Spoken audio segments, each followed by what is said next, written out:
Dunia kita sekarang ini kan bising banget ya. Notifikasi, opini orang, tuntutan kerjaan, semuanya tuh kayak narik-narik perhatian kita. Tapi, sadar nggak sih ada satu kekuatan super yang sering kita lupain buat ngadepin semua ini? Dan ini bukan soal jadi cuek atau nggak peduli loh ya. Ini soal jadi lebih bijak. Bijak milih mana yang pantas dapat energi kita. Pernah nggak sih ngerasa capek banget secara mental? Gampang keganggu sama hal-hal sepele dari orang lain? Mungkin teman salah ngomong dikit, keluarga lupa janji, atau rekan kerja bikin kesalahan kecil? Kalau iya, tenang. Anda nggak sendirian kok. Ini emang masalah zaman sekarang banget. Tapi yang menarik, solusinya itu ternyata udah ada dari ribuan tahun yang lalu. Oke, sekarang kita bahas solusinya.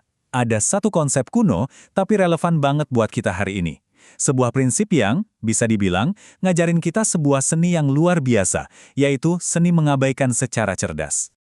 Nah, konsep ini namanya at-tagaful. Coba deh, dengerin baik-baik.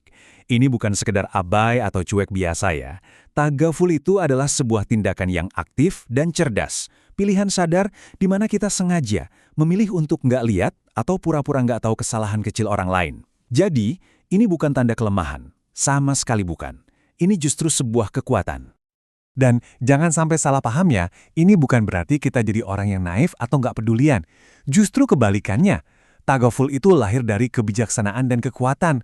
Kita tuh sebenarnya tahu kok ada kesalahan di situ, tapi kita juga cukup bijak buat sadar kalau mempermasalahkan hal kecil itu cuma bakal buang-buang energi dan bisa merusak hubungan. Sayang kan?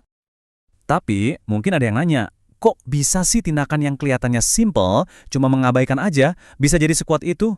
Nah, coba kita lihat deh, seberapa besar sih peranannya dalam membentuk karakter yang baik? 9/10. Wow, coba bayangin deh, ulama besar sekelas Imam Ahmad bin Hambal aja bilang, 9/10 itu berarti 90%. Akhlak yang baik itu letaknya di tagaful. Jadi ini bukan cuma nilai plus ya, tapi ini fondasinya. Ini nunjukin betapa krusialnya skill ini. Terus, hasilnya apa kalau kita bisa ngelakuin ini? Wah, manfaatnya banyak banget. Dan ini bukan cuma buat orang lain, tapi yang paling penting, buat diri kita sendiri. Harga diri kita terjaga, hubungan sama orang lain jadi lebih adem, lebih harmonis, reputasi kita juga jadi bagus. Dan yang paling kita cari kan, hidup jadi jauh lebih tenang dan enak. Siapa sih yang nggak mau? Nah, kutipan dari Ibnu Al-Jauzi ini pas banget. Beliau bilang, kalau seseorang merhatiin setiap kesalahan kecil, dia bakal capek dan bikin orang lain capek juga. Bener kan? Ini tuh kayak resep jitu buat bikin drama dan stres yang nggak perlu. Dan ini bukan sekedar teori loh ya. Prinsip ini tuh benar-benar dipraktikkan oleh orang-orang yang kebijaksanaannya luar biasa. Penasaran gimana mereka melakukannya? Yuk, kita lihat contohnya. Salah satu contoh paling mendasar itu ada di Al-Quran. Jadi ada sebuah situasi di mana sebuah rahasia terbongkar. Nah, apa yang dilakukan Nabi Muhammad? Beliau nggak mengkonfrontasi setiap detailnya. Nggak. Beliau memilih untuk memberitahukan sebagiannya dan mengabaikan sebagian yang lain. Ini contoh sempurna komunikasi yang bijaksana. Masalah intinya terselesaikan, tapi tanpa mempermalukan siapapun atau bikin konflik jadi makin panjang. Nah, ini nih mungkin contoh yang paling bikin kita mikir. Anas bin Malik yang membantu Nabi sejak kecil cerita kalau selama 10 tahun penuh melayani beliau, dia nggak pernah sekalipun ditegur. Nggak pernah ditanya, kenapa kamu lakuin ini? Atau kenapa kamu nggak lakuin itu? Coba deh bayangin. Kesabaran dan kebijaksanaan buat melakukan itu setiap hari selama 1 dekade. Itu benar-benar tagaful di level paling tinggi. Tapi tentu aja tagaful ini bukan kartu bebas buat ngebiarin semua hal terjadi. Ini tuh alat yang harus dipakai dengan tepat, bukan asal pukul rata.